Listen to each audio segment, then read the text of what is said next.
लेकुराचे हित वाहे माऊलीचे चित्त, आईशी कळवळ्याची जाती, करीला भावीन प्रीती. पोटी भार वाहे त्याचे सर्वस्व ही साहे, आईशी कळवळ्याची जाती, करीला भावीन प्रीती. तुका मने माझे, तुका मने माझे, तुम्हा संतावरी ओझे, आईशी कळवळ्याची जाती, करीला भावीन प्रीती. समचरण सरोजम सांद्रनीला बोधाभम, जगननिहित पाणी मंडना मंडनाना. तरुण तुलसी माला कंजरम कंजनेत्रम, सदैव धवलहासम विठ्ठलम पांडुरंग करू नमन नमन. पांडुरंग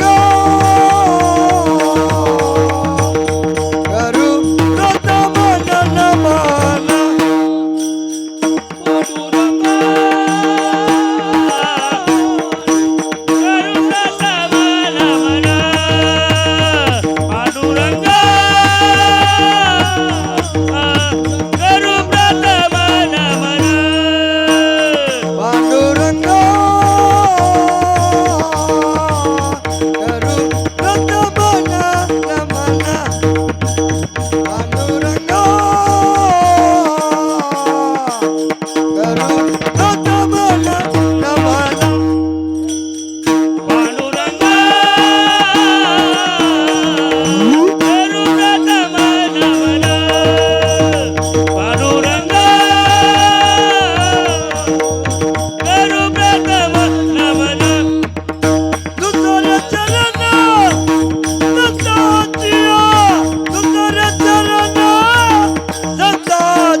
पीठे तटे भीमरथ्यम वरम पुंडरीकाय दातु मुनिंद्र समागत्य तिष्ठन्तमानंद कंदम परब्रह्मलिंगम भजे पांडुरंगम.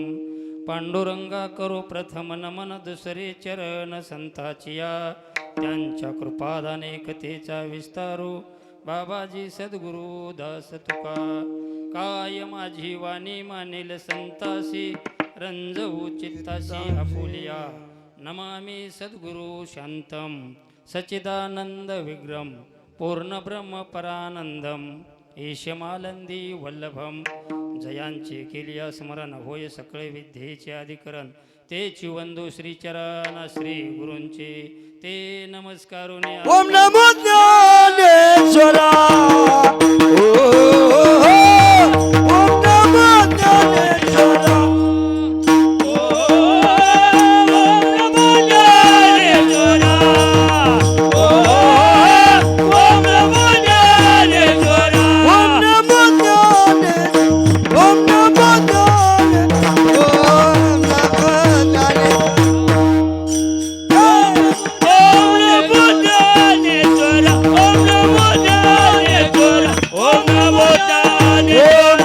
ज्ञानेश्वरा करुणा करा दयाळा.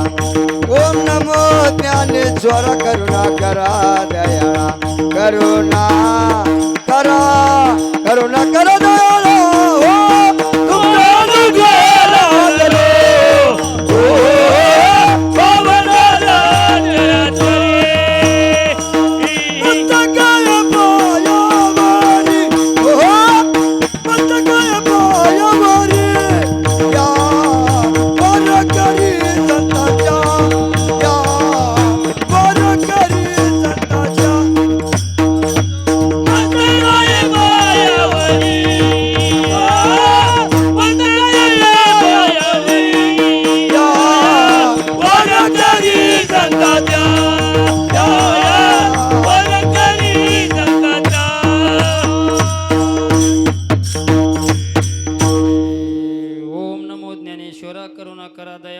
तुमचा अनुग्रह लादलो पावन झालो चराचरी मी कलाकुसरी काहीच नेने बोलतो वचने अतिभाविका एका जनार्दने तुमचा दास त्याची आस पुरवावी. ओम नमो श्यामनाथा तुम्हा प्रार्थोनी आता सेवेशी आरंभिता होतो आहे. धन्य प्रताप पायाचा धन्य प्रताप पायाचा धन्य प्रताप पायाचा धन्य प्रताप पायाचा धन्य प्रताप पायाचा धन्य प्रताप पायाचा धन्य प्रताप पायाचा माझ्याच गुरुरायाचा धन्य प्रताप पायाचा माझ्या गुरुरायाचा धन्य प्रताप पायाचा माझ्या श्यामनाथाचा धन्य प्रताप पायाचा माझ्या गुरुरायाचा काय भावे उतराई त्याचे चरणी माझे डोई काय व्हावे उतराई ज्यांचे चरणी माझे डोई माझे डोई धन्य प्रताप पायाचा माझ्या सद्गुरु रायाचा काय हो उत्तराई त्यांचे चरणी माझे डोई मनोजव मरुतुल्य वेगम जितेंद्रियं बुद्धिमत्ता वरिष्ठं वातात्मजं वानरयुत मुख्यं श्रीरामदूतं शरणं प्रपदे विठ्ठला. विठ्ठल विठ्ठल विठ्ठल विठ्ठल विठ्ठल विठ्ठल विठ्ठल विठ्ठल प्रस्तुत प्राप्त प्रसंगी प्राप्त स्थळी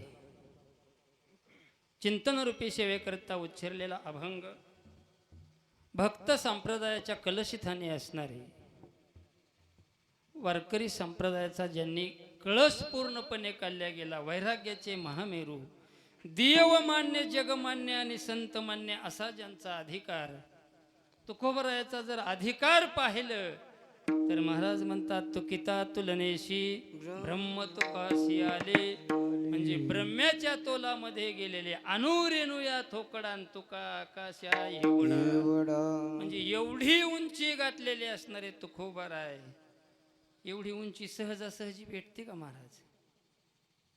जाळोनी संसार वैसलो आपल्या संसाराची राखरांगोळी आपल्या उघड्या डोळ्यानं पाहणं आणि तरीही भगवंताची कास न सोडणं काही जरी झालं बरं का देह जावो अथवा राहो पांडुरंगी धुंड खावो. अशा अवस्थेमध्ये तुकोबरायानं भक्ती केली नुसती स्वतःनं केली नाही तर तुमच्या आमच्यापर्यंत ती भक्ती उचवल्या गेली. अशा महान भगवत भक्ताचा संतांमध्ये मुकुटमणी ज्याला म्हटल्या गेला अशा तुकोबरायांचा अतिशय उत्कृष्ट अशा प्रकारचा अभंग साधू संत मायबापांचंच वर्णन करणारा पण उपमा द्यावी कशाची संताला उपमा देताच येत नाही महाराज. पण तुकोबरायानं प्रयत्न केला लेकुराचे हित वाहे माऊलीचे चित्त. जसं आई आपल्या मुलाचं हित चिंतत असते आपल्या मुलाची काळजी घेत असते तसं साधू संत हे सर्व विश्वाची त्यांना चिंता असते. म्हणून तुकोबराय म्हणतात लेकुराचे हित वाहे माऊलीचे चित्त. तशा प्रकारे महाराज म्हणतात इतका कळवळा असतो आईला मुलाचा किती कळवळा असतो अहो तिला मुलापेक्षा श्रेष्ठ काहीच नसतं. तसं संतांना सुद्धा आईशी कळवळ्याची जाती करी लाभावी न प्रीती. बरेच जण कळवळा दाखवतात पण त्याच्यात काहीतरी स्वार्थ असतो पण आमच्या साधू संतांच्याकडे ती कसल्याही प्रकारचा स्वार्थ नाही. काय असणार मातेची उपमा देत असताना तुकोबराय म्हणतात माता म्हणजे सामान्य नव्हे महाराज. तिनं काय केलेलं असतं पोटी भार वाहे त्याचे सर्वस्व हीच आहे. कारण आपल्या मुलाला आई ही पोटामध्ये वागवत असते त्याच्यासाठी सर्वस्व आपलं अर्पण करीत असते. मग तुकोबराय म्हणतात तुका म्हणे माझे तुम्हा संतावरी ओझे. कसं तर जसं बाळाचं आईवरती असते, जसं बाळाचं सर्व प्रकारानं आई संगोपन करते, तसं तुकोबराय म्हणतात तुम्हालाच विनंती करतो, माझं संगोपन तुम्ही करा. आणि जर एकदा तुम्ही कृपा केली, बरं का, जगाने कृपा करू द्या नाही तर नाही करू द्या, पण संतांनी कृपा केली आणि भगवंताने कृपा केली आणि आईवडिलांनी कृपा केली की तो विश्वामध्ये सगळ्यात मोठा झाला. महाराज जग काय महाराज आज असतं उद्या नसतं, जन हे सुखाचे दिल्या घेतल्याचे, त्यांना काय करायचे. मग अशा आशयाचा अभंग तुकोबराय म्हणतात, संतांना विनंती करतात, आमचा सांभाळ तुम्ही करा, नव्हे नव्हे आमची जबाबदारी पूर्णपणे तुमच्यावर आहे. असा अभंगाचा शब्दशः अर्थ तुमच्या समोर मांडलेला आहे. विठ्ठल विठ्ठल विठ्ठल विठ्ठल विठ्ठल विठ्ठल विठ्ठल विठ्ठल विठ्ठल विठ्ठल विठ्ठल विठ्ठल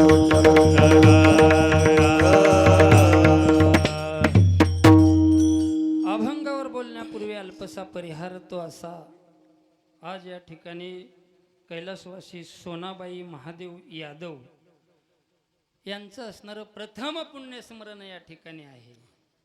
म्हणजे त्यांना इहलोक सोडून परलोकाच्या ठिकाणी गेल्या आज 1 वर्षाचा कालावधी झाला महाराज. म्हणून त्यांच्यासाठी त्यांच्या ऋणातून उत्तीर्ण होता येत नसतं, पण एक काहीतरी अल्पसा प्रयत्न म्हणून त्यांच्या मुलांनी, त्यांचे असणारे श्री पांडुरंग महादेव यादव आणि श्री बलभीम महादेव यादव असे 2 असणारे भाऊ 2 मुलं असणाऱ्या ह्या आईच्या पोटी जन्म घेऊन आलेले आहेत. आणि संपूर्ण त्यांचा यादव परिवार सखे सोयरे आपल्या मातेसाठी चालिवलेलं हे योग्य यथार्थ अशा प्रकारचं सत्कर्म या ठिकाणी आहे. का तर काहीतरी त्यांच्या ऋणातून थोडं उत्तराई व्हावं म्हणून करता असणारं वर्ष श्राद्ध पुण्यस्मरण हे करावं लागतं. आणि विशेष गोष्ट तुम्हा सर्वांना या ठिकाणी माहिती आहे, आज बरं का पितृ पंधरवाडा चालू आहे. म्हणजे भाद्रपद पौर्णिमेपासून 15 दिवस प्रत्येक तिथीला प्रत्येक जाणाऱ्या जीवात्म्याला जेवायला यायचा अधिकार असतो महाराज. मग आज तृतीय आहे आणि चतुर्थी आहे, दोन्हीही तिथी दोन्हीही महालय आजच असणारे या ठिकाणी दावलेलं आहे. मरण प्रत्येकाला येत असतं, मरावं प्रत्येकाला लागतं, पण ज्याला भाद्रपद महिन्यातून ह्या पंधरवाड्यात मरण येतं तो खरोखर भाग्यवान असतो. त्याला बाकीच्या पाप पुण्याचा विचार करायची जास्त गरज नसते. जो ह्या आता लोक आपण अशुभ समजतो, मर्तिकाचा महिना आहे कसं जायचं म्हणले गावाला. महाराज म्हणतात अशुभ नसून शुभ अशा प्रकारचा हा दिवस आहे. आजच्या तिथीला देवाची दारं संपूर्ण उघडी असतात महाराज. जो ह्या पंधरवाड्यामध्ये देह ठेवतो त्याला निश्चित प्रकारे भगवंताच्या जवळ जागा मिळते, याच्यात कसल्याही प्रकारची शंका नाही. आणि तो योग ह्या आईनं गाठलेला आहे, म्हणून खरोखर ती सुद्धा अतिशय पुण्यवान असं म्हणायला हरकत नाही. विठ्ठल विठ्ठल विठ्ठल विठ्ठल विठ्ठल विठ्ठल विठ्ठल विठ्ठल विठ्ठल विठ्ठल विठ्ठल. मग अशा ह्या त्यांच्या असणाऱ्या पुण्याईनं, त्यांच्या स्मरणानं म्हणजे त्यांच्या आठवणीनं आज हा पुण्याचा सत्कर्माचा साठा या ठिकाणी करायचा आहे. दुसरी गोष्ट,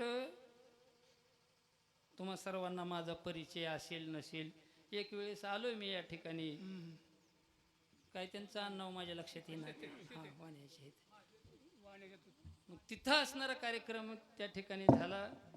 परंतु अतिशय आमचे मृदुंगाचार्य दत्ता महाराज माळी या ठिकाणचे घोटीचे सर्व भजनी मंडळ आमच्याबरोबर आलेले नाना महाराज आणि ज्यांनी गाडी घेऊन आमचे काका या ठिकाणी अतिशय उत्कृष्ट अशा प्रकारे प्रेमानं आनंदानं, महाराज म्हणतात हे गाव म्हणजे काय सामान्य नाही, हे संतांची जन्मभूमी या ठिकाणी आहे महाराज.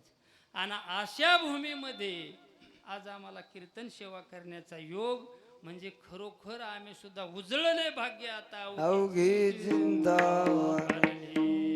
महाराज म्हणतात हे घोटी गाव हे धोंडोपंत दादांची जन्मभूमी महाराज त्यांचं असणारं या ठिकाणी गाव आहे. तसंच दुसरे संत बोधले बुवा भोसले आणि तिसरे संत बापूजी बुवा महाराज म्हणजे संतांची मांदियाळी. या ठिकाणाहून दादाच्या माध्यमातून अनेक असणारे हिरे, अनेक कीर्तनकार, अनेक मृदुंगाचार्य, अनेक गायनाचार्य म्हणजे ह्या परमार्थाची वाढ नवे नवे जगापर्यंत पोचवण्यासाठी वारकरी संप्रदाय भगवंतासाठी काय करत असतो हे ज्वलंत उदाहरण धोंडोपंत दादाच्या शिक्षण संस्थेतून अनेक विद्यार्थी बाहेर पडत असतात. म्हणून अशा असणाऱ्या ह्या पुनीत गावामध्ये आम्हाला असणारा या यादव परिवाराच्याकडून आमच्या दत्ता महाराजाकडून या ठिकाणी येण्याचा योग आला, तुमच्या दर्शनाचा योग आला. महाराज म्हणतात काहीतरी पुण्य असल्याशिवाय पुण्य फळले बहुत दिवसा भाग्य उदयाचा ठसा. म्हणून तुमच्या आमच्या ह्या दर्शनाचा योग या ठिकाणी आलेला आहे आणि नियोजित वेळेमध्ये आपण सेवा करण्याचा प्रयत्न करणार आहोत. तुम्हा सर्वांच्या चरणावरती नतमस्तक होतो. त्यावेळेला आलो त्यावेळेला शिवकीर्तनाचा योग होता. महाराज म्हणतात संप्रदायामध्ये द्वैत कुठल्याही प्रकारचं नसतं. शिवकीर्तन असू द्या, हरिकीर्तन असू द्या, हरी हरी तुम्ही म्हणारे सकळ. भगवंताच्या नामाचा उच्चार होणं, त्या नामसन कीर्तन करणं. म्हणून अशा प्रकारचा असणारा हा योग आहे. विठ्ठल विठ्ठल विठ्ठल विठ्ठल विठ्ठल विठ्ठल विठ्ठल विठ्ठल. मग आज महाराज म्हणतात ह्या आईला जाऊन 1 वर्ष असणारं पूर्ण झालेलं आहे. मग वर्ष श्राद्ध करावं का, कशासाठी करावं आणि कसं करावं? श्राद्ध हे करावंच लागतं का? तर असणारं महाराज म्हणतात कुठलाही जीव गेल्यानंतर त्याचे असणारे अंत्यसंस्कार असतात, काही दफनविधी असतात, दहनविधी असतात. मग त्या प्रकारे परत 3ऱ्याच्या दिवशी असणारा विधी असतो, त्याच्यानंतर 10व्याच्या दिवशी विधी असतो, त्याच्यानंतर 13व्याच्या दिवशी असणारा विधी असतो. आणि मग महाराज म्हणतात पुन्हा प्रत्येक महिन्याला मासिक असतं. त्या जीवात्म्याची अशी वाटचाल असणारी चालू असते. त्या तिथीलाच अन्न ग्रहण करण्याचा योग त्यांच्या असणाऱ्या एकदा का आत्मा निघून गेला ना महाराज म्हणतात परत त्याला लय दूरचा असणारा प्रवास असतो आणि तो दूरचा प्रवास 12 महिने त्या ठिकाणी करावा लागतो. महिन्यातून 1 वेळेलाच प्रसाद मिळतो बरं का. आपल्याला काय आपण दिवसभर 3 टाइम जेवत असतो, पण एकदा आत्मा निघून गेला 10व्या दिवसाच्या नंतर त्याची त्या ठिकाणी वाटचाल चालू होत असते. महाराज म्हणतात तुम्ही म्हणताल वाटचाल चालू, शरीर तर आमच्या पशीच पडलेलं असतं, देह तुमच्या आमच्या पशीच असतो महाराज, पण तिथं वरती दुसरा देह तयार असतो. कसा? तुम्ही कधी दवाखान्यात गेला का? अतिशय तुमची परिस्थिती मोठी असू द्या, तुमच्या अंगावर 50,000 रुपयाचा ड्रेस असतो आणि तुम्हाला ज्या वेळेस तुमचं ऑपरेशन असतं दवाखान्यात त्यावेळेस ती ड्रेस ठेवते ती का? लगेच तिथला जागा अडकवावा लागतो. तुमचं सगळं हातातला गोप सुद्धा ठेवत नाहीत, कारण ते 50,000चा ड्रेस तिथं चालत. तसं हे शरीर नाशिवंत अशा प्रकारचं नाशिवंत देह जाणार सकळ, नाशिवंत देह जाणार सकळ, नाशिवंत देह जाणार सकळ, नाशिवंत देह जाणार सकळ.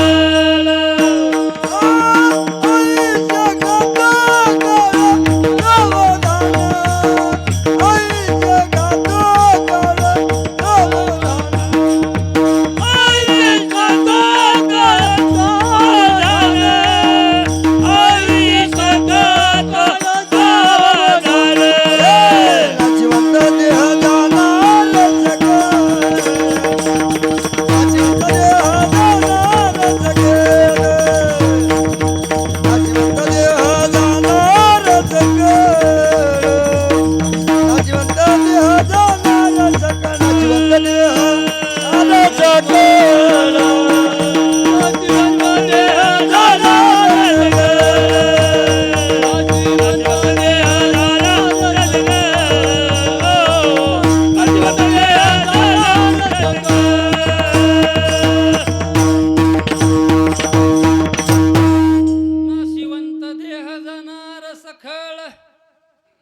म्हणतात हा नाशिवंत अशा प्रकारचा देह आहे, तो याच ठिकाणी राहत असतो बरं का. पृथ्वी, आप, तेज, वायू आणि आकाश, हे जे ब्रह्मांड दिसतं ना, ब्रह्मांडी ते पिंडी आणि पिंडी ते ब्रह्मांडी.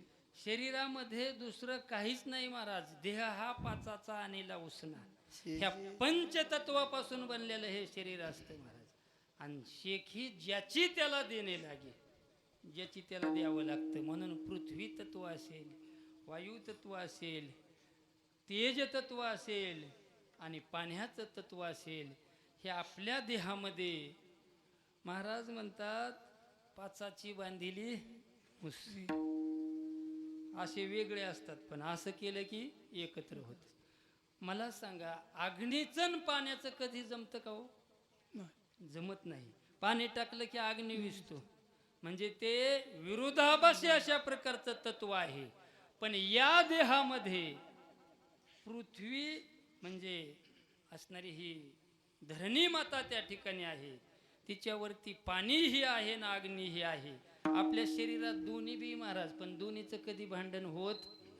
ही कोणाची कृपा आहे? संत संगताची कृपा आहे महाराज.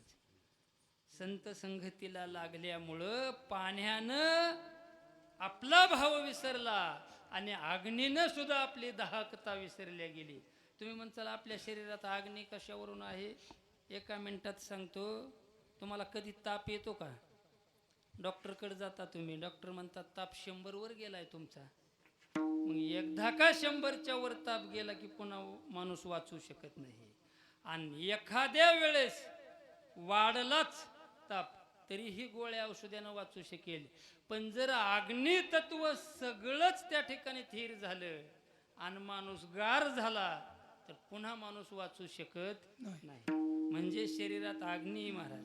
तुम्ही जेवण करता ते पचवण्याचं काम जे अग्नी करीत असतो, तसं बी तुम्हाला नसलं पटत तर थंडीच्या दिवसात नुसतं तुम्ही आकारा, तुमच्या तोंडातून वाफा निघतात, म्हणजे तुमच्या शरीरात अग्नी आहे. पाणी नाही म्हणाल तर बघा आता उकडायला लागले, घामाच्या धारा निघायला लागल्यात महाराज. अनेक रूपानं असणार पाणी बाहेर पडत असतं. आणि पृथ्वीचा जो भाग आहे तो असणारा हाडाचा भाग, म्हणजे टणकपणा त्या ठिकाणी आहे. म्हणजे पृथ्वी आहे, पाणी आहे, अग्नी आहे आणि वारा जो आहे त्याच्याशिवाय तरी एक क्षणभरही माणसाचा देह चालत नाही महाराज. तुमचा स्वच्छ श्वासाच्या रूपानं वारा या ठिकाणी शांत झालेला आहे. तुम्ही किती श्वास घेणार हे भगवंताने मोजून ठेवलंय महाराज. 21,600 वेळा 24 तासामध्ये असणारे माणसाचे श्वास असतात. आणि जर आयुष्य संपलं आणि श्वास शिल्लक राहिले तर माणूस शेवटाच्या वेळेला वेगानं श्वास घेत असतो, का तर तेवढे श्वास पूर्ण करायचे असतात. म्हणजे महाराज म्हणतात तुम्ही किती दिवस जगणार, तुमचा स्वच्छ श्वास कुठपर्यंत चालणार, ही सत्ता त्या असणाऱ्या परमात्म्याची आहे. आणि म्हणून करता हा आपला देह, याच्यामध्ये जो भगवान परमात्म्याचा अंश आत्मरूपाने त्या ठिकाणी आहे, तो अमर असतो, त्याला कधीही असणारं मरण नसतं. तो या ठिकाणाहून जसं जुन्या वस्त्रांचा त्याग करून नवीन वस्त्र धारण आपण करतो, तसं हा आत्मा ह्या शरीराचा त्याग करून दुसऱ्या शरीराचा असणारा धारणा त्या ठिकाणी करीत असतो.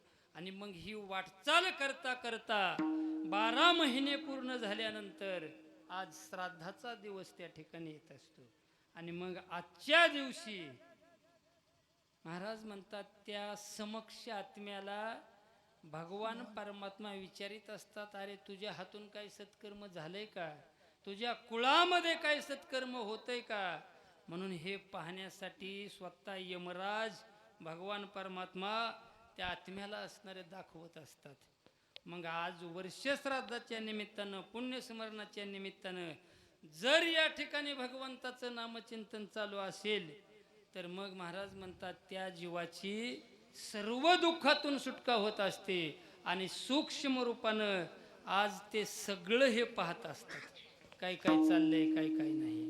आता काय काय विद्वान माणसं असतात, म्हणले काय राहिले गेलेलं गेलं, त्याच्या मागे कुणी कीर्तन आणि भजन बघितलंय. महाराज म्हणले ही जी नामचिंतनाची परंपरा आहे वर्षश्राद्धाच्या निमित्तानं ही करावीच लागते. नवे नव्हे तसा शास्त्राचा नियम आहे, शास्त्राचा सिद्धांत आहे, नव्हे शास्त्राचा दंडकच तसा आहे. विठ्ठल विठ्ठल विठ्ठल विठ्ठल विठ्ठल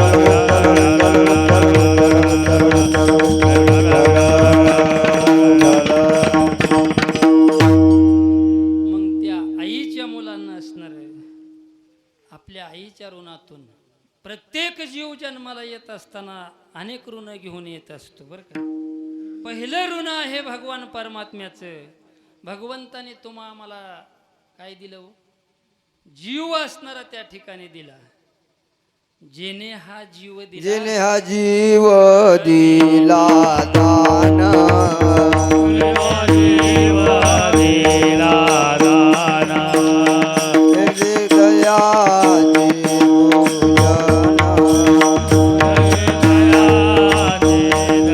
पूजना जगी जगदादी जनार्दन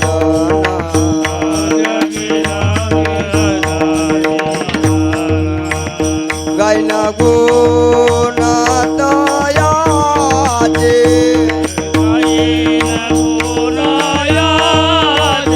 गायला गुणात याचे जिने हा जीव दिला दान जिने हा जीव दिला दान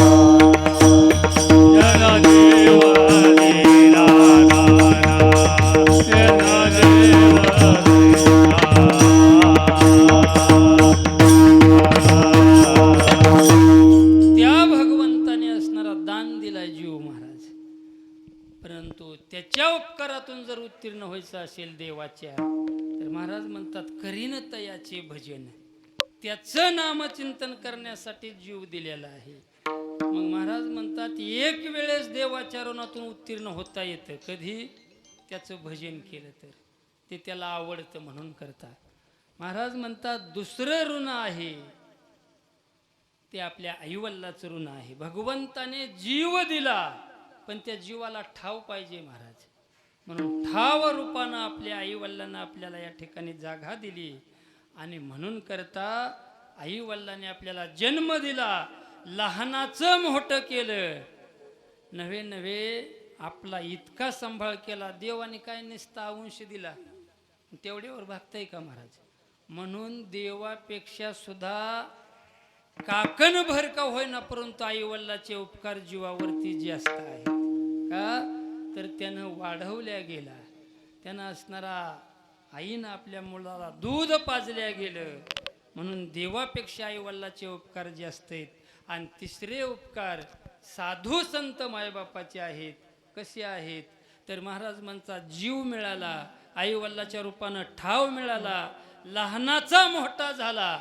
पण निस्ता मोठा होऊन काय उपयोग आहे? त्यानं कुठं जावं, काय करावं हे कुणी शिकवलं?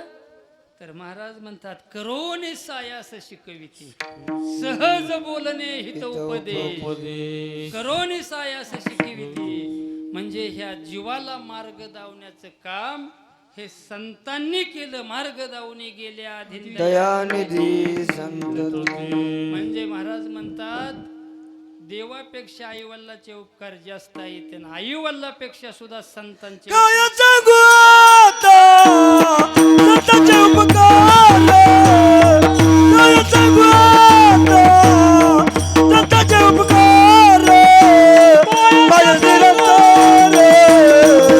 जागवीती माझा निरंतर जागवीती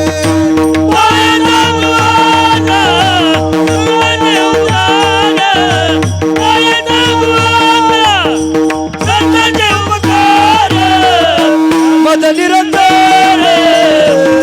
जागवीती माझा निरंतर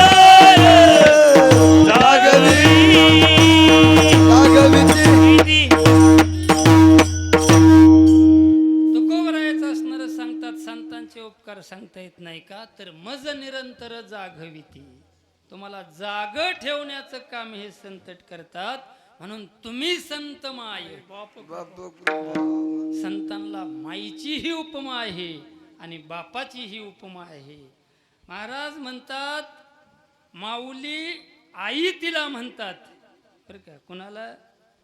जिनं खरोखर बाळाला जन्म दिला तिला आई म्हणतात. पण माऊली कुणाला म्हणतात? दिनाची माऊली. आई आमच्या ज्ञानोबरायानं माऊली शब्द मिळवल्या गेला. किती वर्षे जगले माऊली महाराज, पण अख्ख्या विश्वाची माय झाली, अख्ख्या विश्वाची माऊली झाली. हे संतांचं असणारं त्या ठिकाणी वैभव आहे. म्हणून तुकोबराय म्हणतात संतांची बरोबरी ही कुणाबरोबरही करता येत नाही महाराज. कशाबरोबर? दिसायला तुमचे आमचे सारखे दिसतात, ते वर्तत दिसती देही, परी ते देही नासती माझ्या ठाई, आणि मी तयाच्या हृदयी समग्र असे. भगवान परमात्मा म्हणतात संत दिसायला तुमचे आमच्या सारखेच असतात. संत कधी बरं का, संत आताचे संत ते संत म्हणून महाराज म्हणतात धरावे ते पाया आधी आधी. ते म्हटल्या गेलं हे नाही. हे आता फक्त कडक टोप्यावरही चाललंय महाराज सगळं. तो माझा तुमचा परिचय पहिलाय म्हणून लय बोलायला नको वाटतं. अभंग एकच येत असतो महाराज, पण आपला रुबाबच जे असा असतो त्याला संत म्हणता येत नाही. करिता कवित्व नव्हती संत, संताचे ते आप्त नव्हती संत. मी पदरचं काहीच नाही महाराज बोलणार बरं का. प्रमाण देऊनच असणार त्या ठिकाणी संत. कीर्तन केलं म्हणजे संत झाला असं नाही महाराज. किती कीर्तन करायचं आता, अहो ठेसा लागायला लागल्या, इतके कीर्तनकार झाले. महाराज म्हणतात कीर्तन केलं म्हणजे संत होऊ शकत नाही, भजन केलं म्हणजे संत होऊ शकत नाही. आपल्याला वाटतं आपण भजन करतो पण लय पुण्यवान आहे. महाराज मग उग महाराज म्हणले असतं का भजन ते ओंगळवाणी नरका नरका जाई जाय चुकेना. भजनाने कुठं नरकाला जात असतं का? पण तरी सुद्धा महाराज म्हणतात का तर वर्म चुकली या फेरा पडे. जाणून परमार्थ केला पाहिजे. ओळखीला हरिण धन्य तो. आता सप्त्याला दम नाही, कीर्तनाला दम नाही, कशालाच दम नाही, पण उद्धाराचा मात्र तपासच नाही महाराज. का तर रस्ता असणारा त्या ठिकाणी चुकल्या जातो. संत कधीच मोठेपणा दाखवत नव्हते. लहानपण देगा देवा, लहानपण देगा देवा,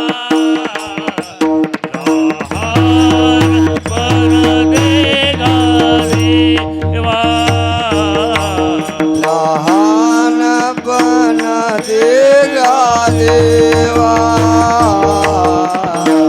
लहानपण देगा देवा,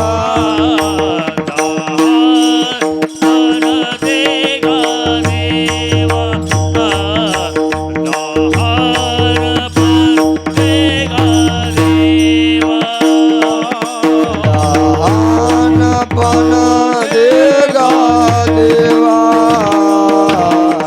लहानपण देगा देवा.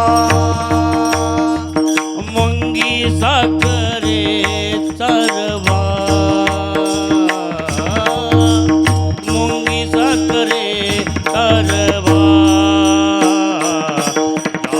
लहानपण देगा देवा, लहानपण देगा देवा. साखरे चालवा,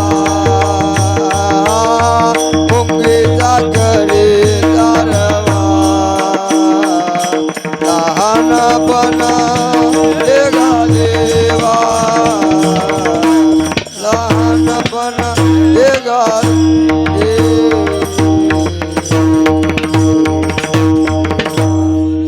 लहानपण देगा देवा. तुकोबराय म्हणतात देवा मोठीपणा येऊ देऊ नको रे. त्यामागे नित्य नवा अभिमान आहे महाराज. आता हे चाललेलं सगळं प्रतिष्ठेसाठी आणि पैशासाठी चाललेलं आहे महाराज. महाराज म्हणतात पूर्वी कीर्तनाला मंडप होता का हो? अहो तुकोबराय म्हणतात दगडाच्या टाळामधूनही गायले अभंग.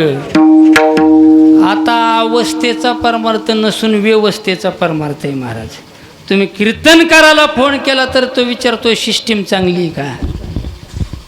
माणसं भरपूर येते ती का? तिथं शूटिंगवाले आहेत का? कधी तुकोबरायाची शूटिंग घेतलीवर मग नाही घेतली, कसं आजपर्यंत अभंग राहिले महाराज. ते अभंग काय असं तयार झालेले नाहीत महाराज.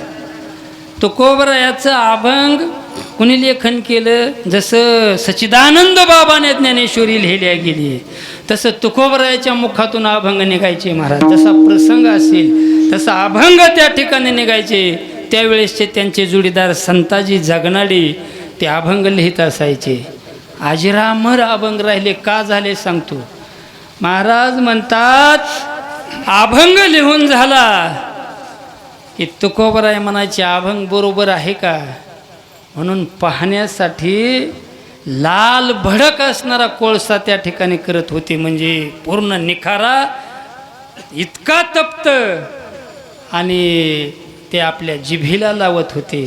जर चटका बसला महाराज म्हणायचे अभंग चुकीचा आहे संते अभंग फाडून टाक. जर नाही चटका बसला तरच असणारा अभंग बरोबर आहे. असे 4092 चटके आपल्या जिभेला घेतले मायबाप. आणि म्हणून तुकोबरायाची गाथा तुम्हा आम्हाला आज अशी काही गाथा सहजासहजी निर्माण झाली नाही महाराज. एक एक अभंग त्याच्यातला असा आहे. सगळ्याला उपदेश केलाय त्याच्यामध्ये. मोठ्याला केलाय, बारक्याला केलाय, सगळ्यांना असणारा उपदेश म्हणून 5वा वेद गात्याला म्हटल्या गेलं महाराज. प्रभू रामचंद्रानं सेतू बांधला वानर शेना तरुण न्यायसाठी, पण आमच्या तुकोबरायानं भवसिंधूशी बांधिला सेतू जेने अनाथा दिनाकारणे तुकयाने. ह्या प्रभू रामचंद्रानं पाण्याच्या सागरामध्ये बांधला, पण तुकोबरायानं संसार रूपी सागर तरुण जाण्यासाठी गाथ्याच्या रूपानं सेतू बांधला आणि तो असणारा अमर अशा प्रकारे त्या ठिकाणी झाला. मग अनेक प्रकारचे अभंग आहेत. तसं ह्या अभंगामध्ये संतांना उपमा कुणाची द्यावी सहज तुकोबरायाला आठवलं.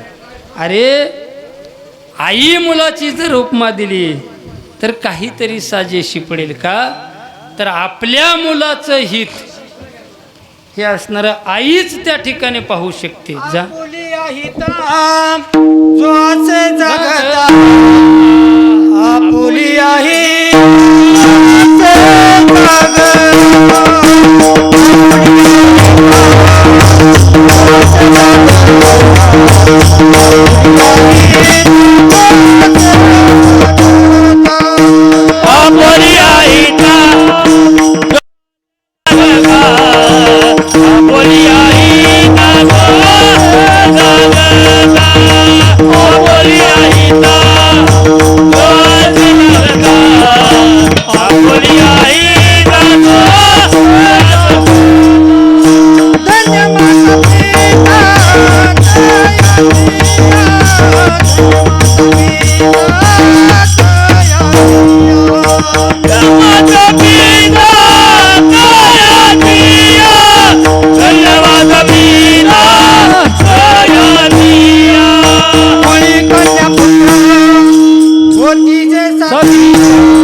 ज्याच्या कुळामध्ये सात्विक मुलं असतात त्याचा आनंद तुम्हा आम्हाला होईल याच्यात नवल नाही, पण तयाचा हरी एक वाटे देवा. मग अशा असणाऱ्या अनुषंगानं तुकोबराय म्हणतात खरोखर असणारं समाजाचं हित संत जाणतात.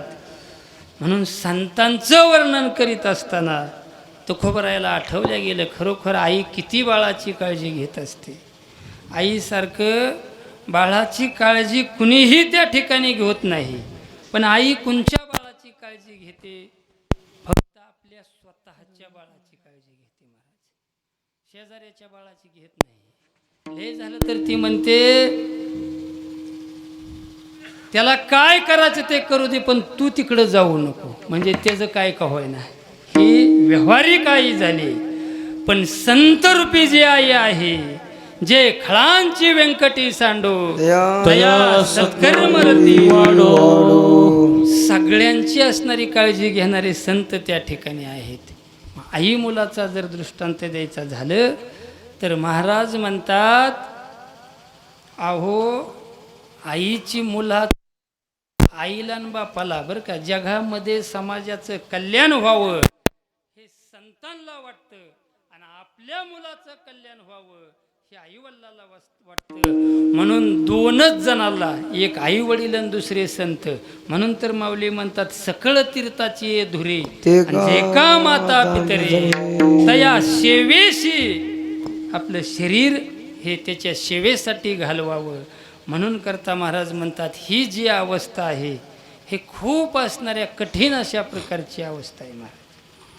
महाराज म्हणतात जसं साधू संतांना वाटतं समाजाचं कल्याण व्हावं आणि आई वडिलाला वाटतं मुलाचं कल्याण व्हावं, तुम्ही मोठे झालेलं पाहण्यासाठी आई वडीलच लागतात महाराज, शेजाऱ्याला बघवत नाही. म्हणून मी आपलं गमतीनं सांगत असतो, तुम्हाला इलेक्शनला उभाच राहायचं असलं तर आईन वडील जिवंत तवर राहावा, तुमचा विजय काय लोकाला सहन होत नाही. आई वडिलाचं अंतकरण असतं ते, आपला मुलगा मोठा झाला घालून या डोळा आहे अलंकार आणि ठेवा दावी थोर करून या. महाराज म्हणतात आपल्या मुलाचं नुसतं चांगलं ऐकलं की आईच्या अंतकरणामध्ये आनंद उसळत असतो. आईची मुलावरती किती असणारी श्रद्धा असते. चांगल्या मुलाचं सोडा, जो आई वडिलाला सांभाळतोय त्याचं सोडा, पण जो आई वडिलाला सांभाळत नाही, आई वडिलाला घरातून हकलून देतो बरं का. एका मुलानं आईला घरातून काढून दिलं महाराज, ती शेजाऱ्याच्या बंगल्यामध्ये जाऊन बसली, पण पाहत होती आपल्या मुलाचा बंगला एक मजली झालं होतं आणि वर चाल सोडलेली होती. तिथं बसून ती आई म्हणते माझ्या बाळ्याचा एवढा दुसरा मजला पुरा झाला ना. कोणाची आई म्हणते? अहो ज्यानं हाकलून दिली त्याची म्हणते. सांभाळणाराची पाया पाडणाराची काय म्हणत असेल महाराज. हे आईचं अंतकरण आहे महाराज त्या ठिकाणी. महाराज म्हणतात आईसारखं अंतकरणच नाही महाराज. आई थोर तुझे उपकार, आईचे उपकार कधीच फिटत नसतात महाराज. आपण कितीतरी प्रयत्न करतो. एक मुलगा सहज म्हणला आई मी तुझे उपकार फेडीन, फिटतात का महाराज? आईचे उपकार फिटू शकत नाही. पण आई त्या ठिकाणी म्हणले अरे बाबा म्हणला तेवढं बस झालं, माझे उपकार मी सांगू शकत नाही, पण आईचे उपकार फेडता येत नसतात. ती म्हणला आई तू माझ्यासाठी भरपूर केलं, मी सुद्धा तुझ्यासाठी भरपूर करणार आहे. आई म्हणले काय हरकत नाही. मुलगा मोठा झाला. आईला वाटलं खरंच असणाऱ्या मुलाचं किती प्रेम आहे बरं आपल्यासाठी कष्ट करण्यासाठी. तो म्हणतो उपकारातून उत्तीर्ण होईल, पण बघावं म्हणून करता आईनं एक दिवशी संध्याकाळी जेवण झालं. मुलगा मुलाच्या असणाऱ्या रूममध्ये गेला, आई असणारी तिच्या रूममध्ये झोपलेली आहे. आणि 10 वाजता आईनं हाक मारली अरे बाळू, अरे तांब्या भरून आण रे, मला उचकी लागली. बाळू धडपडून उठला आणि पाण्याचा तांब्या भरून नेऊन आईजवळ दिला. आई पाणी पेली. मुलगा परत जाऊन झोपला. परत अर्ध्या 1 तासानं आणखीन आईनं आवाज दिला अरे माझी उचकी थांबत नाही, पाणी आण. पुन्हा लगेच उठला, पाणी दिलं. आता 11 वाजले होते. परत बरोबर 12 वाजता आईनं आवाज दिला बाळू. बरं का हित आहे का बाळू कोण? मी आपल्या कीर्तनात म्हणतोय, नाहीतर इथला बाळू असला तसं काय कोणी समजून घेऊ नका. महाराज म्हणतात दुसऱ्यांदा हाक मारली, तिसऱ्यांदा हाक मारली. 12 वाजले होते. 12:30ला आवाज दिला. त्यावेळेला मुलाला राग आला. मस्त आईचा सांभाळ करणारा होता, आईवरती प्रेम करणारा होता, पण राग आला. अरे अर्ध्या तासालाच आई हाक मारतीन पाण्याचा तांब्या आण म्हणते, पाणी आण म्हणते. त्यानं रात्री 1 वाजता हांडा उचलला आणि आईजवळ नेऊन आदळला आई आता पुन्हा माझ्या झोपीचा घोटाळा करू नको. 4 वेळा झाला. अर्ध्या डोळा लागायला लागला की तुझा आवाज येतो. त्यावेळेस आईनं म्हणली बाळू खाली बस, माझ्या पायाजवळ बस. त्यावेळेस बाळू बसला आणि आई त्या बाळूला म्हणती बाळू फक्त अर्धी रात्र गेली या, एक फक्त वाजलेली आहे. अरे अशा अनेक रात्री तुझ्यासाठी मी जागून काढलेले आहेत. तू म्हणला होता उपकार फेडेल, पण बाळा आईचे उपकार फेडणं एवढं सोपं नसतं. कारण तुला नुसता ताप आला तरी तू रात्र रात्र झोपत नव्हता, आणि तो नाही झोपला की मला झोपून चालत नव्हतं. म्हणून जीवासाठी रात्र रात्र जागून काढणारी ती आई असते. म्हणून तिचे उपकार फिटत नाही. म्हणून कवी वर्णन करतात, आपल्या कातड्याची चप्पल केली, हाडाचे खिळे केले आणि रक्ताचं पालिश करून आईला घालायला दिली, तरी सुद्धा आईचे उपकार फिटू शकत नाही. का तर आई ती आईच त्या ठिकाणी असते. महाराज स्वामी तिन्ही जगाचा आई विना भिकारी. तुम्हाला एक सांगतो, ज्या दिवशी जीवनातून आई जाईल त्या दिवशी प्रेमाचा सागर आटला म्हणून समजा. प्रत्येकाच्या जीवनामध्ये आईचं प्रेम हे असावंच लागतं. ज्या दिवशी आई गेली त्या दिवशी सगळं जग तुम्हाला सुनं झाल्यासारखं असतं. महाराज तुम्ही कुठल्याही उद्योगात असा, रात्री या अपरात्री या 2 वाजता 3 वाजता 1 वाजता आल्यानंतर दार वाजवलं, तुमची पत्नी तुमचं असणारं दार उघडेल आणि आहे त्या जाग्याला जाऊन झोपेल. पण ही चाहूल पोरच्यातल्या आईला लागल्या गेली. त्यावेळेस आई हाक मारते, बाळू अरे किती वाजल्या? 3 वाजल्या आई. एवढा उशीर? लांब कार्यक्रम होता. बरं असू दे, जेवलास का तू? महाराज 3 वाजता सुद्धा जेवला का म्हणून विचारणारी जगाच्या पाठीवर एक आईच त्या ठिकाणी असते. म्हणून आई जे जीवासाठी करते ते कुणीच असणारं करू शकत नाही. म्हणून सगळ्यात श्रेष्ठ दैवत जर काय असेल तर आई आणि वडील हे आहेत. पण आता काय काय असे निघालेत महाराज, घरी धड बोली नाही माता पितरा, एरवी जगा माझी मिरवी ज्ञाना. लांब कशाला महाराज, कीर्तनकार सुद्धा असे आहेत की त्यांचं आई बापाचं जमत नाही. मग कवा समाज सुधरण सांगा बरं? विठ्ठल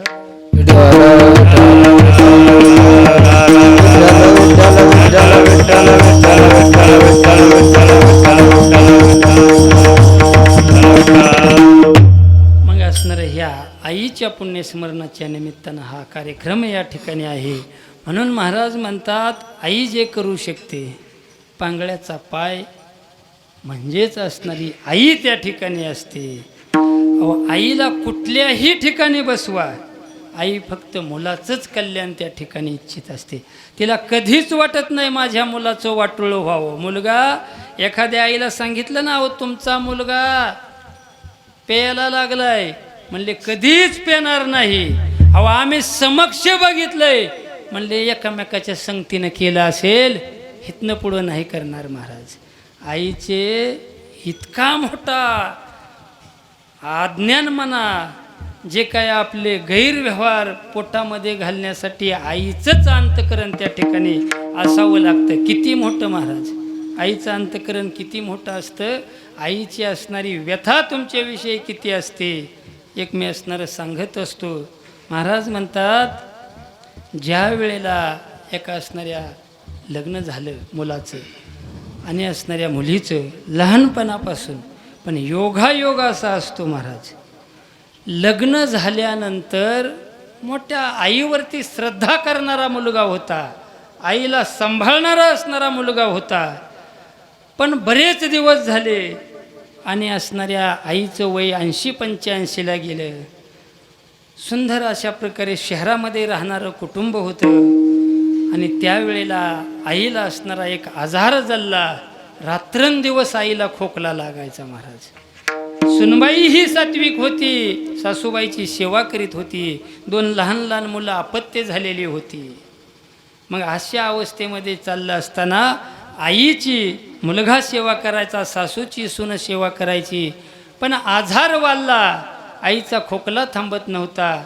1 दिवस गेलं, 2 दिवस गेलं, बघता बघता सगळ्या ट्रीटमेंट घेतल्या, पण आजार बरा व्हायला तयार नाही. 2 वर्ष गेली सेवा करून करून. त्यावेळेला 1 दिवस सुनबाई वैतागल्या गेल्या आणि असणाऱ्या आपल्या मालकाला म्हणजे त्या आईच्या असणाऱ्या मुलाला म्हणाले, अहो एवढं कष्ट करायचं, ही आपली 2 असणारी चिमुकली लेकरं आहेत, तुम्ही एवढं रात्रंदिवस कष्ट करता, मी करते, अनेक त्रास सहन केला, 2 वर्षे 3 वर्षे झालं, पण ह्या तुमच्या आईचा खोकला काही राहत नाही. आता मी त्रासून गेले, आता मला इथं राहायचं नाही. एक तर तुमच्या आईची सोय करा, नाहीतर माझी सोय करा. त्यानं सांगितलं, अगं असू दे, मला डॉक्टरने सांगितले आई जास्त दिवस नाही जगणार, अजून 1-1.5 वर्ष असणारा तुला हा त्रास सहन काढावा लागेल. ती जाणार आहे, पण तिनं सांगितलं माझी कॅपॅसिटी आता संपलेली आहे, तुम्हाला आईच सांभाळायची असेल तर तुम्ही खुशाल सांभाळा, मी माझ्या माहेरी निघून जाते. त्यावेळी 7वीक मुलगा होता, पण नाविलाज झाला महाराज. म्हणले 2 लहान मुलं आहेत, आणि जर पत्नीच राहायला तयार नाही तर काय करावं. विचाराचा गोंधळ डोक्यामध्ये माजल्या गेला, आणि मग लय विचार झाल्यावर माणसाला काय बुद्धी सुचल ते सांगता येत नाही. त्यावेळेस त्या मुलाला बुद्धी सुचल्या गेली, आता ह्या म्हातारीला आपण घरामध्ये ठेवायचं नाही. म्हणून रात्रीच्या वेळेला 10 वाजता आईच्या रूममध्ये गेला आणि सांगितलं, आई चल तुला मी काशीला घेऊन जाणार आहे. आईला हाताला धरल्या गेलं आणि दोघं त्या ठिकाणी निघाली. दाट जंगल झाडी लागल्या गेली. आईला चलता येईना, आईला आपल्या खांद्यावरती बसवलं आणि रात्रीच्या वेळेला दाट जंगलातून चालवलं.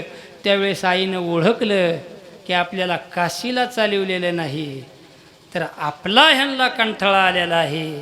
पण असं नका, काही हरकत नाही. म्हणून त्या उंच झाडीतून जात असताना खांद्यावरती बसलेली आई झाडाचा पाला तोडायची आणि त्या रस्त्यावरती टाकायची. दूर अंतरावरती असणारा तो आईला घेऊन गेला आणि तिथं आईला बसवल्या गेलं. सांगितलं, आई 10 मिनटं इथं बस, मी परत येतो. त्यावेळेस आईनं ओळखलं होतं ही आता 10 मिनिटांनी परत येणार नाही. त्याला जवळ बोलवल्या गेलं. अरे मला माहिती आहे की आता तू परत येणार नाही, हे मला माहिती आहे, तू माझ्यावरती कठोर झाला बाळा, पण काही हरकत नाही. सुनबाईकडे लक्ष दे, तुझ्या लहान 2 मुलाकडे लक्ष दे, मोठा गडगंज प्रपंच करा, व्यवस्थित राहावा, व्यवस्थित खावा. आणि एक लक्षात ठेवा, अंधाराची वेळ आहे, मी वाठणं झाडाची पानं टाकलेली आहेत त्या रस्त्यानं जा, नाहीतर रस्ता चुकशील. अहो आईला जंगलामध्ये सोडून देणाऱ्या मुलाचं सुद्धा आई हितच जाणते, ते कधीही अनहित जाणत नाही. म्हणून तुकोबराय म्हणतात, साधू संत सुद्धा तसेच असतात. कसे तर जसं आपल्या लेकराचं हित आई लेकुराचे हित, लेकुराचे हित,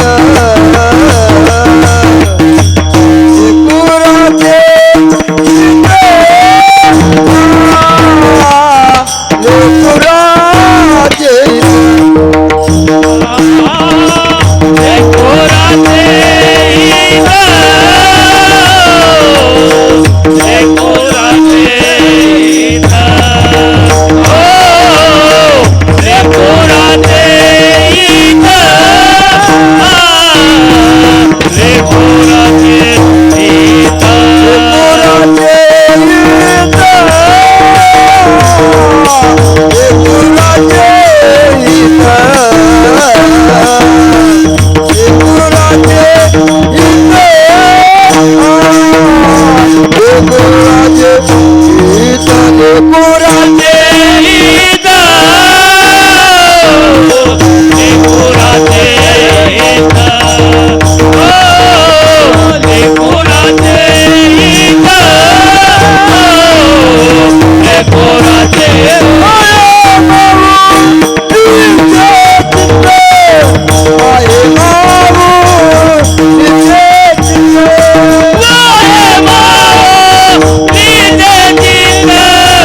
वा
तुकोबराय म्हणतात आपल्या लेकराचं हित व्हावं हे आईचं चित्त रात्रंदिवस त्या ठिकाणी तळमळत असतं.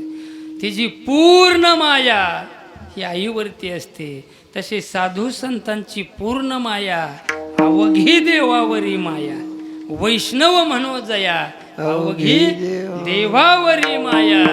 ह्या सगळ्या समाजानं साधू संतारूपी आईला शरण जावं आणि त्यांच्याकडून आपला उद्धार करून घ्यावं. महाराज म्हणतात जीवनामध्ये आई नावाचं पात्र हे दुसरं कुणीही त्या ठिकाणी एकदा गेलेली आई सगळं काय पुन्हा मिळवता येईल महाराज. आई मिळत नाही. मिळणार नाही वेड्या तुला आई बापाची माया. म्हणून त्यांना विसरायचं नाही. ते कीर्तनात नुसतं म्हणायचं. आमचं माणिक महाराज म्हणतात विसरू नको रे आई बापाला, झिजविली त्यांनी काया, काया झिजवून तुझ्या शिरावर धरली सुखाची छाया. त्यांनी काया म्हणजे आपलं शरीर आयुष्यभर असणारं झिजवल्या गेलं, पण मुलासाठीच असणारं सर्व काही त्या ठिकाणी केलं. म्हणून आईच्या उपकारातून कधीच उत्तीर्ण होता येत नाही. तसं संतांच्याही होता येत नाही. आईची अवस्था सामान्य आईची तुम्हाला सांगितली की सर्व काही झालं तरी चालेल, पण माझ्या बाळाला सुख लागलं पाहिजे ही त्या आईला वाटत असतं. माझा पोरगा सुधारला पाहिजे बरं का.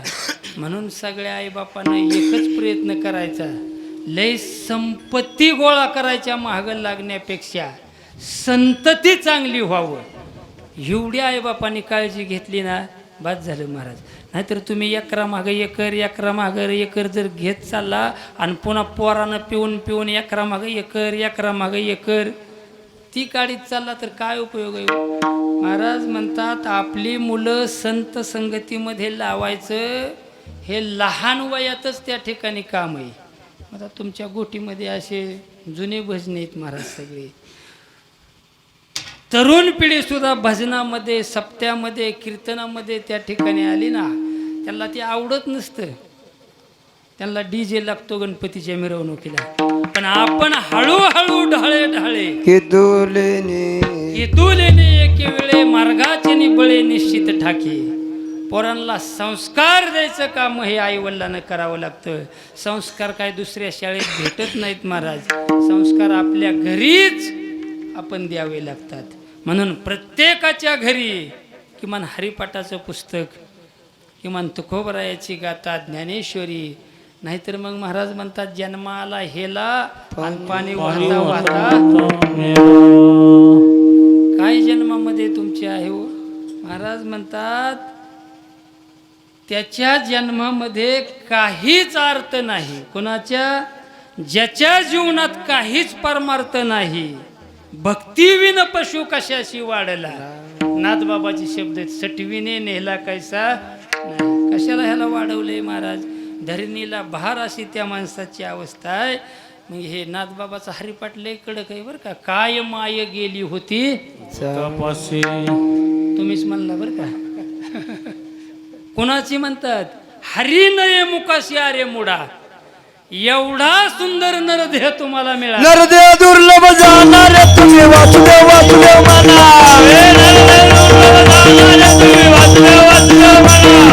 वर्षाची गणना रे तुम्ही वासुदेव वासुदेव म्हणा. यामध्ये दुःख यातना रे तुम्ही वासुदेव वासुदेव म्हणा. तुम्ही आश्रम सुसुताना तुम्ही वासुदेव वासुदेव वासुदेव म्हणा. तुम्ही वासुदेव वासुदेव म्हणा. तुम्ही वासुदेव वासुदेव म्हणा. तुम्ही वासुदेव वासुदेव म्हणा.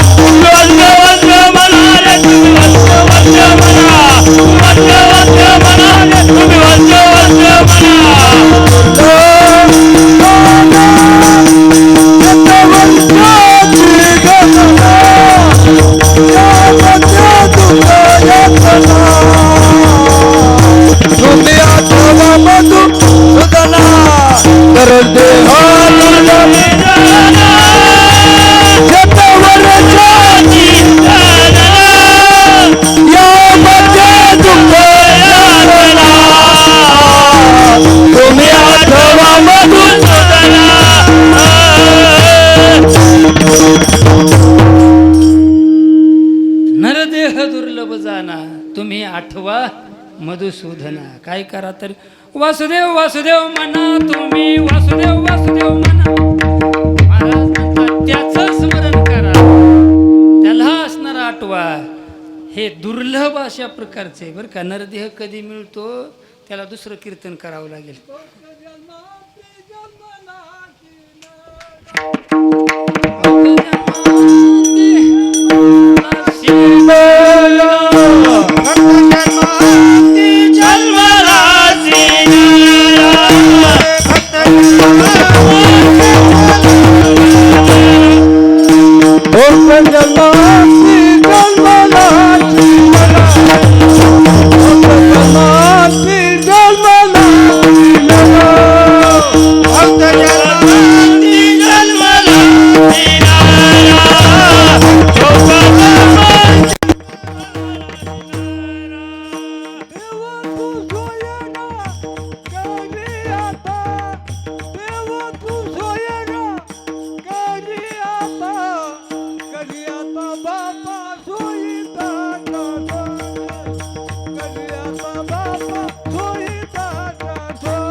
विनकरी बाबांनी प्रमाण दिलं म्हणल्यावर घ्यावं लागेल की हो.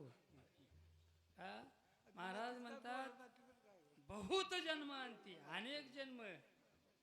किती जन्म, किती वेळा जन्म यावे, किती व्हावे.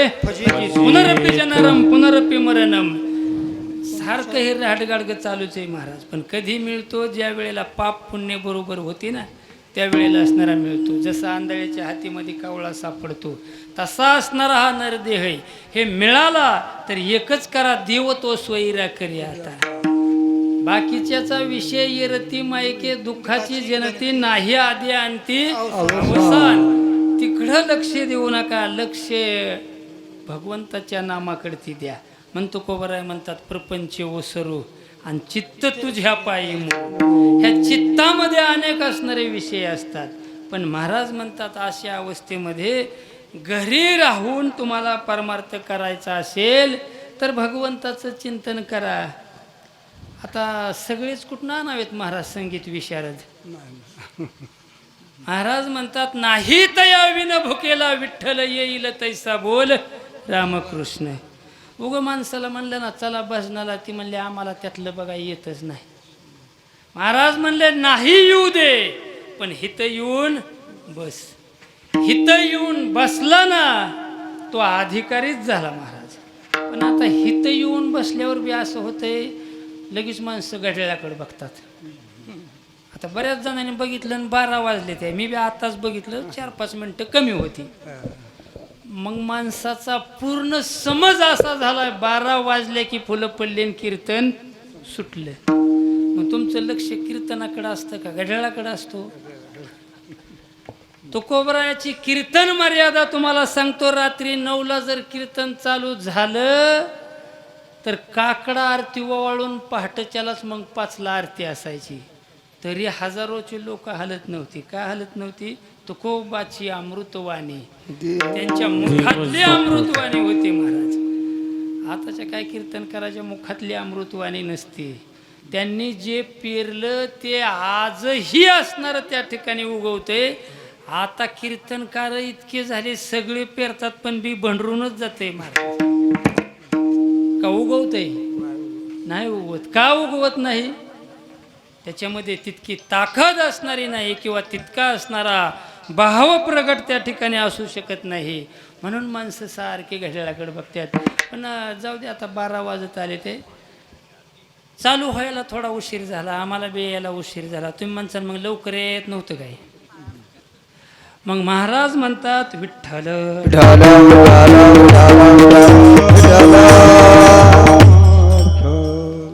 एक 12:15 वाजता आपण फुलं टाकू का? फुलं आता टाकून पुढं 10 मिनटं घेऊ. शेवट 15 मिनिटात टाकू फुलं. मग महाराज म्हणतात अशी त्या ठिकाणी अवस्था आहे. या कीर्तनात बसलं ना महाराज, ही मी मधीच्या एका कीर्तनात सांगितलं, हे आयुष्य तुम्हाला फुकट दिल्या जातं. म्हणजे काळ हितली आयुष्य मोजत नाही. म्हणून कीर्तन संपायची कधी वाट बघू नका. हरी भजना विन काळ घालवू नको रे वाया. तुकोबरायाचं शिंक जांभळे आणि खोकला एवढा वेळ गेला वाया. पण जाऊ दे, आपल्याला सांगायचंय फक्त आईचं आणि बापाचं, मुलासाठी आणि संतांचं समाजासाठी काय अवस्था असते तुम्हाला व्यावहारिक आईची सांगितली महाराज. तसं साधू संतांनी आपले जी देह पूर्णपणे संपविले गेले महाराज. जे का रंजले गांजले त्याशी म्हणे जो आपले तुझी साधू, तेची साधू ओळखावा, देव तेथेची जाणावा. महाराज आपल्या मुलांना सुख समाधी सुख समाधान लागावं म्हणून करता. आता ज्यांच्या नावानं आपण साधू संतांच्या नावानं आता नुसतं ज्ञानोबा तुकाराम म्हटलं की गुलाबजाम आहेत. त्या काळात त्यांची काय अवस्था होती महाराज. कुठल्याही गोष्टीची किंमत माणसाला आहे तोपर्यंत कळत नाही, गेल्याच्या नंतर त्या ठिकाणी किंमत कळते महाराज. अहो ज्यांनी एवढं करून ठेवलं त्यांना किती त्रास त्या ठिकाणी भोगावा लागला हो साधू संतांना. अनेक असणारं माऊलीच्या झोळीमध्ये लोकांना असणारं माती टाकावी, त्यांना इंद्रायणीवरती स्नानाला येऊ दिलं नाही. तुकोबरायाला वेड्या तुक्याशिवाय काही लोक बोलत नव्हती, तरी सुद्धा आम्हा हेची करणे काम. काय करायचं होतं त्यांना, धर्माचे पालन करणे पाखंड खंडन, बीज वाढवावे नाम. भगवंताचं नाम तुमच्या आमच्यापर्यंत पोचवायचं होतं म्हणून त्यांनी लोकांचे जोडे खाल्ले महाराज. आज कीर्तनकाराने गायक मंडळीने ठरवा लोकांच्या शिवाय आपल्याला खावा लागणार, तवा काहीतरी बरं होणार.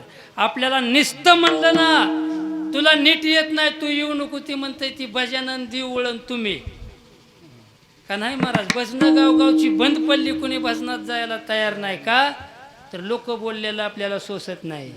अरे संत व्हायचं, परमार्थ टिकवायचा म्हणल्यावर सोशी जगाचे आघात, ह्या जगाचे बोल सोसावेच लागणार.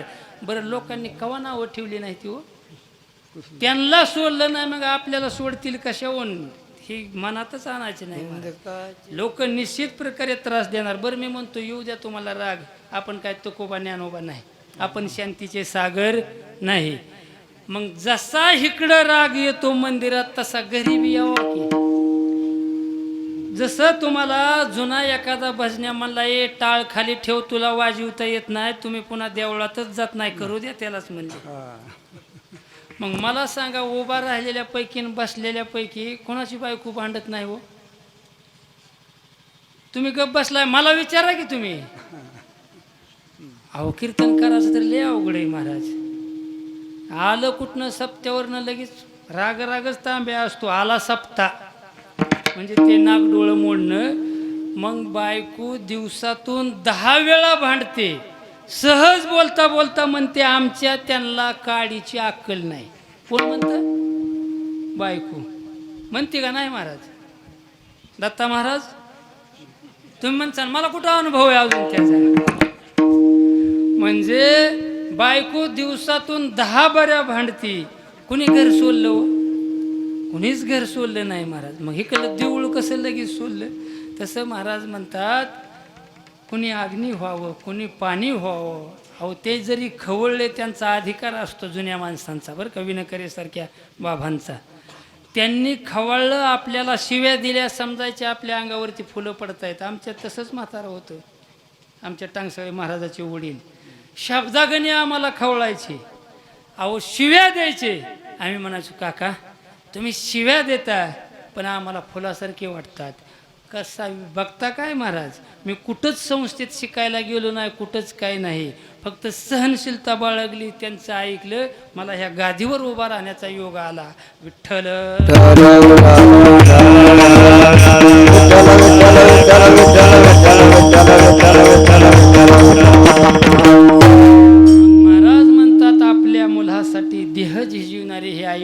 असतात आणि समाजासाठी देह झिजवणारे हे साधू संत असतात. नवे नवे आई वल्लाचे तुम्हाला सामान्य आई वल्लाचं तर सांगितलं, कितीतरी वेळा सांगितलं तरी तेच असतं. आईच्या पुण्याईनं जगाचा बाप पंढरपूरच्या ठिकाणी आला. पुंडलिकरायाची कथा तुम्हा सगळ्याला माय बाप केवळ काचे माय बाप केवळ काचे माय बाप केवळ काशी माय बाप केवळ काशी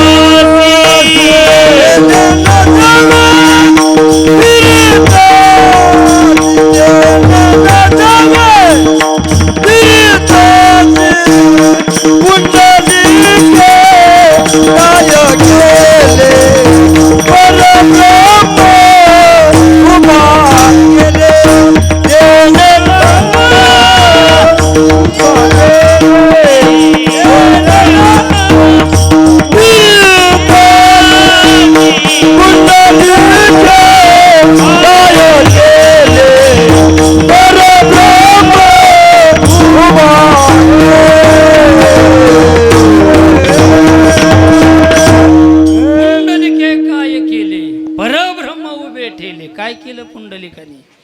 अगोदरचं बी तुम्हाला सगळं माहिती आहे, पुन्हाचं बी माहिती आहे. आता कथा ध्यानात आणा, मी सांगत नाही. पण जगाचा बाप पंढरीच्या ठिकाणी आला. समपाय कर कठीण उभा बिवरेच्या तटी. भाविकासाठी बर का, भाविकांच्यासाठीच असणारा तो आला. युगे झाली 28. कोणची 28 महाराज? कृत त्रेत द्वापार आणि कली हे 4 युग आपण समजतो. पण महाराज म्हणतात 6 शास्त्र 18 पुराण 4 वेद यांना ज्यांचं वर्णन करता येत नाही असा पांडुरंग परमात्मा आई वल्लाच्या सेवेनं पंढरीच्या ठिकाणी येऊन उभा राहिला. एवढी आई वल्लाच्या सेवेची पुण्य आहे. गणपती बाप्पाला अग्रपूजेचा मान मिळाला. कशाने मिळाला? पृथ्वी प्रदक्षिणा घालायची होती महाराज. सगळे धावत गेले. गणपती बाप्पा म्हणले शंकर पार्वतीला, ह्या खुर्चीवर तुम्ही बसा आणि ह्या खुर्चीवर तुम्ही बसा. आई वल्लाला बसवल्या गेलं आणि 3 प्रदक्षिणा घातल्या.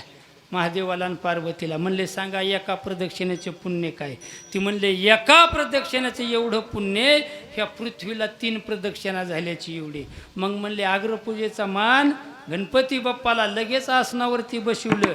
आता शंकर आणि थर्मान सोडल्यावर कुणाचं काय हो? सगळ्या देवाचा देव तो आहे, महादेव आहे महाराज. गणपतीला पूजेच्या ठिकाणी बसवले आणि सगळे देव घामाघूम होऊन धावत आले. म्हणले लगेच कसं काय गणपती बाप्पा बसला? ती तर आमच्या मागं होता.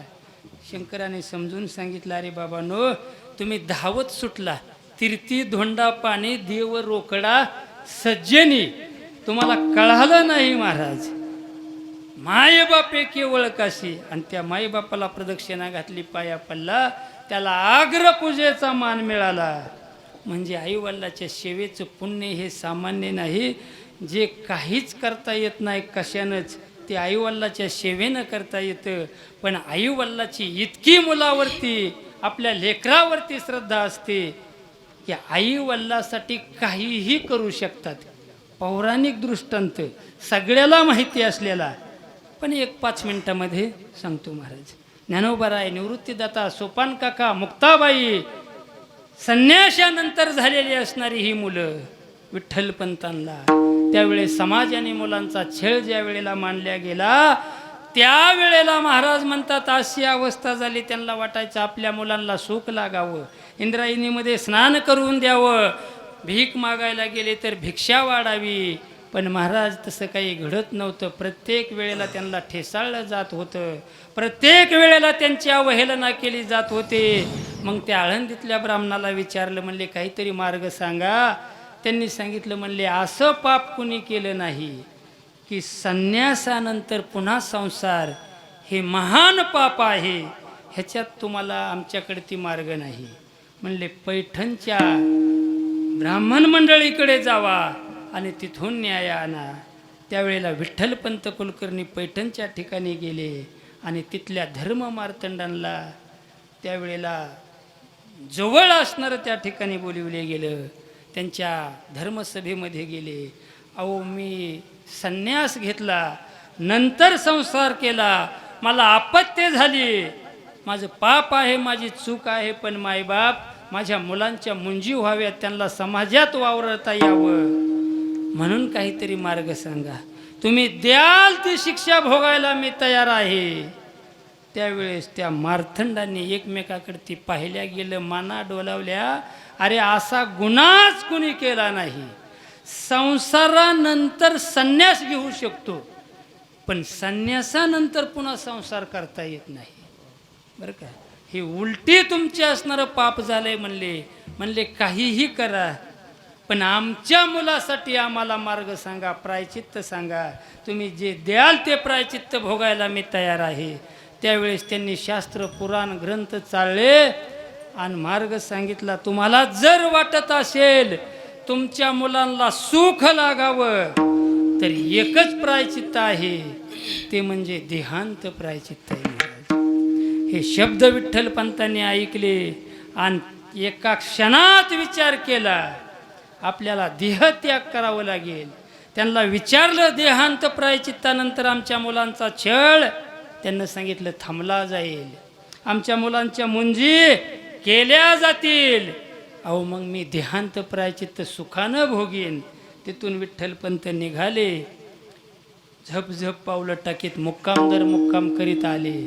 त्यावेळेला रुक्मिणी माता आपल्या कुंकवाची वाट बघत होती, कधी येतात.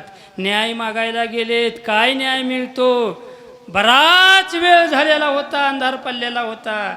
त्यावेळेस विठ्ठलपंत घरी आले. रुक्मिणी मातेनं तांब्या भरून दिला आणि लगेच असणारं पोत्याचं आसन टाकलं आणि जेवायला वाढते. त्यावेळेस विठ्ठलपंतांनी सांगितलं, रुक्मिणी मला जेवायचं नाही. का जेवायचं नाही?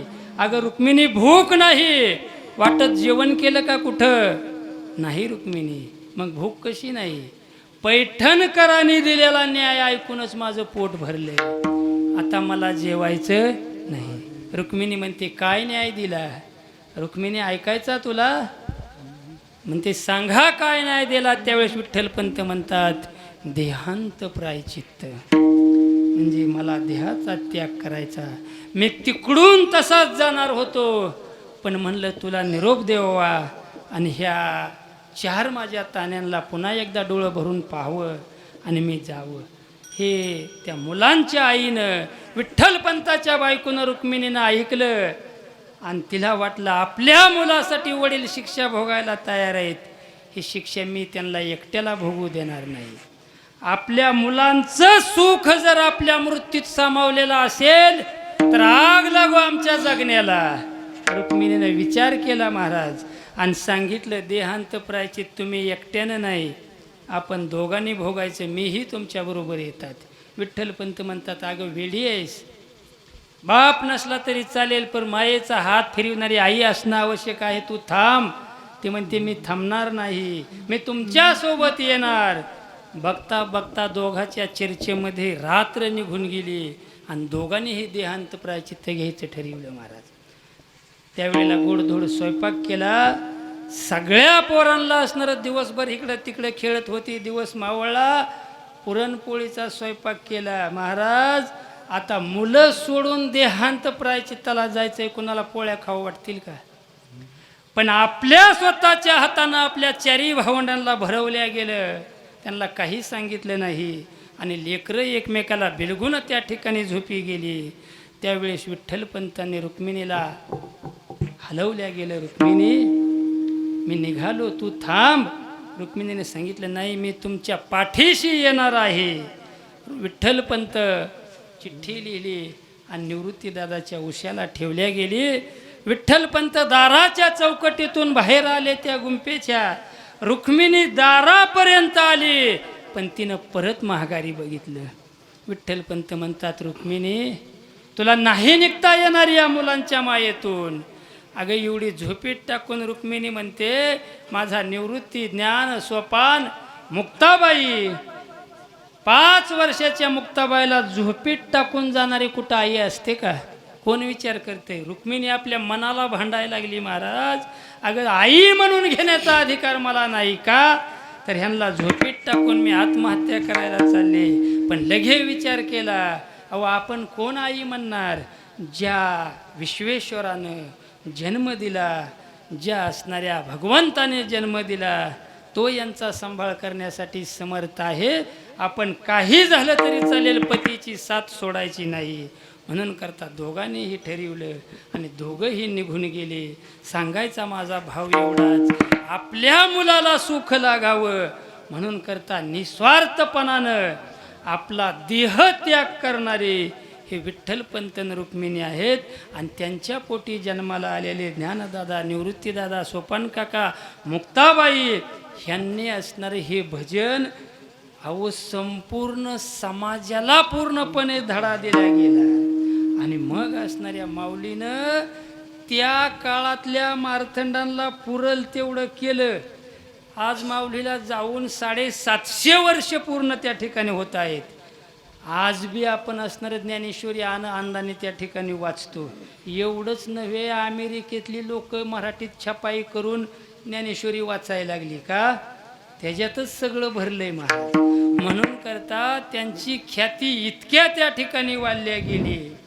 आणि माऊलीनं असणारं ती तत्कालीनच्या लोकाला पुरल तेवढं केलं. आपण किती करतो, आपण सारखं म्हणत असतो, झटतो ना रात्रंदिवस पोरांसाठी. कशासाठी? पोरांना सुख लागावं म्हणून. मग आपलं सुख आपण समजतो ते वेगळं असतं. ह्या माऊलीनं त्या काळच्या शहाण्यांना समजण्यापुरतं तर केलंच, पण आजही एकाच ववीवर कीर्तन केलं तर आयुष्यभर ववी सुटायची नाही, एवढा त्यांच्या ववीमध्ये असणारा अधिकार भरलेला आहे महाराज. आणि त्यांनी हे पुराण तुमच्या आमच्यासाठी एवढं मोठं शास्त्र, 9000 वव्याची ज्ञानेश्वरी माऊलीनं या ठिकाणी करून ठेवले. म्हणजे त्यांच्या आई वडिलांनी त्यांचा देहत्याग केला का, तर आपल्या मुलाचं कल्याण व्हावं म्हणून. लेकुराचे हित वाही माऊलीचे चित्त. कशासाठी? तर तिथं स्वार्थ कैसाच नव्हता. आईशी कळवळल्याची आईशी कळवळ्याची जाती, ओ आईशी कळवळ्याची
विठोबार घुमाई. या यादव परिवारानं त्या आईसाठी या ठिकाणी केलेलं आहे. निश्चित प्रकारे ही पुण्याई त्यांच्यापर्यंत जात असते. निश्चित म्हणजे जसं पंडूराजानं आपल्या मुलांना यज्ञ करण्यासाठी ह्या पाठवल्या गेला होता संदेश नारदापाशी, यज्ञ करायला सांगा आणि त्या पुण्याईनं माझी सुटका होईल. तसा हा नामचिंतनाचा यज्ञ त्यांच्यासाठी त्यांच्या मुलांनी या ठिकाणी केलेला आहे. हा निश्चित प्रकारे त्यांच्यापर्यंत पोचत असतो, याच्यात कसल्याही प्रकारची शंका नाही. तुकोबराय म्हणतात, पोटी भार वाही त्याचे सर्वस्व हीच आहे. आई आपलं सर्वस्व आपल्यासाठी खाण्यापिण्याचा सुद्धा त्याग करत असते. तुकोबराय म्हणतात, तसंच साधू संतावरती भार टाका, निश्चित तुमच्या जीवनाचं कल्याण होईल, याच्यात कसल्याही प्रकारची शंका नाही. म्हणून पुन्हा एकदा तुम्हा सर्वांच्या चरणी नतमस्तक होऊन सेवेसाठी उपस्थित सर्व टाळकरी मंडळी, भजनी मंडळी, मृदुंगाचार्य आमचे दत्ता महाराज, ते तुमच्या गावचे आहेत, पण निम दिवस तर आमच्याकडेच असतात बरं का. अनेक ठिकाणी कीर्तनाला, आमच्या कीर्तनाला असतात, आणखीन दुसऱ्या महाराजांच्या कीर्तनाला असतात. म्हणजे अनेक त्यांची सेवा या ठिकाणी चालू असते. अतिशय उत्कृष्ट अशा प्रकारचा त्यांचा हात आहे. सगळे तुम्ही गोड अशा प्रकारचे भजनी मंडळ, सगळ्यांना असणारं या ठिकाणी अभिवादन करतो. बोलता बोलता माझ्याकडून एखादा शब्द वेढावाकडा गेला असेल, माझ्या बुद्धीचा दोष समजून परत करा. जे बरोबर असेल ते तुम्हासारख्या ज्येष्ठ सज्जनाची कृपा आहे, माझ्या सद्गुरूची कृपा आहे. म्हणून पुन्हा एकदा तुमच्या सगळ्यांच्या चिरणी श्रोते तुम्ही महेशाच्या मूर्ती. श्रोते अहो एवढी माणसं 2 तास असल्या टायमात बसायचे म्हणजे अवघड गोष्ट आहे. एकतर पावसाने उघडीप दिलेली कामं धंदा चालू येतं, पण तरीसुद्धा सगळे तुम्ही वेळात वेळ काढून ह्या यादव परिवारासाठी या ठिकाणी बसलेले आहात. म्हणून तुमच्याही चरणावरती मस्तक ठेवतो. आणि अतिशय उत्कृष्ट अशा प्रकारे माईक सिस्टीम ज्यांनी या ठिकाणी दिली, आमचा आवाज तुमच्यापर्यंत पोचविल्या, त्यांनाही धन्यवाद. ज्यांनी कीर्तनाची शूटिंग घेतली, आमचे हरिभक्त परायण सूर्यकांत केकांत रंग कीर्तनाचा ह्या चॅनलच्या माध्यमातून त्यांनी असणारे हा शूटिंग या ठिकाणी कीर्तन केलेलं आहे. म्हणून तुम्हा सर्वांच्या चरणी नतमस्तक. एखाद्याचं कोणाचं नाव राहिलं असेल त्याचंही नाव घेतलं असं समजा, कारण सगळ्याचीच नावं काय घेणं होत नसतं. आज आमचे काका या ठिकाणी समोर बसलेले आहेत. मोठी माणसं असली ना जरा बरं वाटतं, दडपण बी येतं पण बरं वाटतं. जसं पैलवानाला कुस्ती खेळणारा निस्तार उचल म्हणलं ना तरी त्याला ताकद येते, तसं तुमच्यासारखी ज्येष्ठ श्रेष्ठ मंडळी असली ना मग रंगन हुरूप येतो. तशा प्रकारे या ठिकाणी दिलेल्या नियोजित वेळेमध्ये सेवा करण्याचा प्रयत्न केलेला आहे. बालक बोबडा बोले वाखुडा वेचुका पाऊले चाले, तरी ते चोज करून घे माऊली जेवी. माऊलीच्या अंतकरणानं तुम्ही मला माफ करचाल अशी अपेक्षा करतो. आणि असणाऱ्या ज्यांच्यासाठी हे नामचिंतन केलं आहे त्यांच्या चरणावरती, भगवान पांडुरंग परमात्म्याच्या चरणावरती, धोंडोपंत दादाच्या चरणावरती ही सेवा अर्पण करून सेवेला या ठिकाणी पूर्णविराम. ज्ञानेश्वर माऊली ज्ञानराम माऊली तुकाराम